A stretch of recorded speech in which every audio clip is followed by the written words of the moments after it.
आता वरचा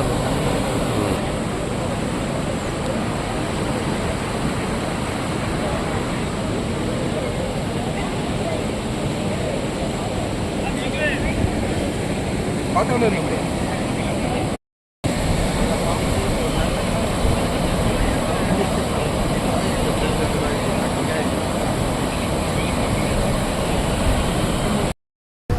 नारायणगाव वारुवाडीला जो जोडणारा पूल आहे नेवकर पूल, ज्याच्यावरून गुरुवारी राप सबनीस विद्यामंदिरात विद्यार्थ्यांची ये जा होत असते, असा हा नेवकर पूल आज मीना नदीला आलेल्या महापुरामध्ये अक्षरशः या पुलावर जे असलेले जे कठडे आणि त्याच्यावरून लावलेले जे लोखंडी बार होते याचा अक्षरशः चक्काचूर झालेला आहे आणि या पाण्यामध्ये ते वाहून गेलेले आहेत. आपण या संदर्भात जर पाहिलं तर यापूर्वी देखील गेल्या वर्षीच्या पुलानंतर जेव्हा त्याची काही तुटफूट झाली होती त्यावेळी देखील आपण या संदर्भात जे प्रभारी अधिकारी असतील ते विशिष्ट विभागाचे लोक, त्याचबरोबर नारायणगावचे सरपंच असतील, वारुवाडीचे सरपंच होते त्यावेळी कार्यरत होते, या सर्वांना आपण त्या संदर्भामध्ये सांगितलेलं होतं आणि लवकरात लवकर ते काम करून घेऊ असं देखील आश्वासन आपल्याला या दोन्ही सरपंचांनी दिलं होतं.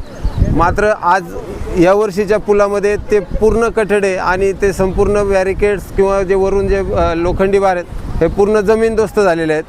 ठीक आहे, पाऊस खूप जास्त आला, पाणी अचानक सोडलं गेलं, म्हणजे आजच्या आज 2 वेळा पाणी सोडलं गेलं. आधी 14,000 क्युसेक्स वेगाने सोडलं होतं, त्यानंतर पुन्हा 18,000 वेगाने पाणी सोडण्यात आलं.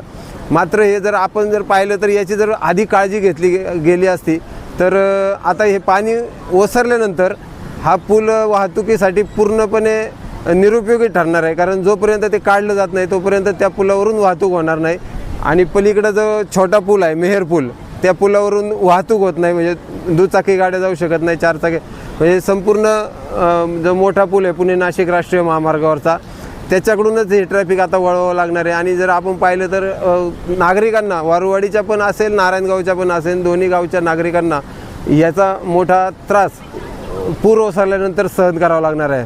अर्थात आता दोन्ही बाजूच्या ज्या ग्रामपंचायती आहेत त्यांनी इकडचे रस्ते तर बंद केलेले आहेत, त्याचबरोबर नारायणगाव पोलीस स्टेशनचे API सपांगे साहेब यांनी देखील या ठिकाणी बंदोबस्त लावलेला आहे. दोन्ही ग्रामपंचायतींचे कर्मचारी येथे तैनात करण्यात आलेले आहेत. तरीही अनेक लोक जवळ जाऊन व्हिडिओ काढण्याचा प्रयत्न करतात आहेत, काही लोक स्वतःचा जीव धोक्यात घालत आहेत. तर असं करू नका बाबांनो, अशी देखील विनंती आपण या ठिकाणी शिवजन्मभूमी न्यूजच्या माध्यमातून करत आहोत. ज्योतिताई, तुमच्या मागे जो नेवकर पूल आहे त्याचे जे सर्व बार आहेत ते सगळे तुटून गेलेले आहेत. गेल्या वर्षीच्या पूर जो आला होता त्याच्यामध्ये त्याला बऱ्यापैकी नुकसान झालं होतं. या संदर्भात तुम्ही कधी काही पाठपुरावा केला आहे का? नमस्कार. खरं तर निसर्गाच्या ह्या आपल्या हातामध्ये काही नैसर्गिक गोष्टी नसतात. जे आता तुम्ही मला प्रश्न विचारला ह्या पुलाबाबत, निश्चित तुमचा प्रश्न बरोबर आहे. त्याच्या कामासंदर्भात आपण त्या पुलाचं काँक्रिटीकरणही केलं होतं आणि फॅब्रिकेशनचे आपण लोखंडी बारही बसवले होते. परंतु पाण्याचा अतिप्रवाह असल्यामुळं ते जे बार आहेत ते कोलमडून पडलेले आहेत. यानंतर आता ह्या 2-4 दिवसाचा हाय अलर्ट आहे पावसाचा. हा हाय अलर्ट संपल्यानंतर त्या दोन्ही ग्रामपंचायत नक्कीच त्या पुलाच्या दुरुस्तीसाठी विचार करतील आणि त्या संदर्भात मीही त्यांच्याशी संपर्क साधेल. नारायणगाव असेल, वारुवाडी असेल, वारुवाडी नारायणगावातले सगळेच आमचे सरपंच असतील, उपसरपंच असतील, पदाधिकारी असतील, सगळ्यांना आपण विचारात घेऊ. नक्कीच त्या पुलाची दुरुस्ती आणि चांगल्या दर्जाचं काम करण्याचे आपण आव्हान देऊ सगळ्यांनाच की तुम्ही सर्वांनी सहकार्य करा. पुलाची दुरुस्ती होणं अतिशय गरजेचं आहे. कारण पलीकडनं आपली गुरुवारी राप सबनीस शाळा आहे, ग्रामस्थांची ह्या पुलावरनं मोठ्या प्रमाणात वाहतूक आहे, सर्वांच्याच सुरक्षतेचा प्रश्न आहे. याकडे आपण नक्कीच लक्ष देऊ.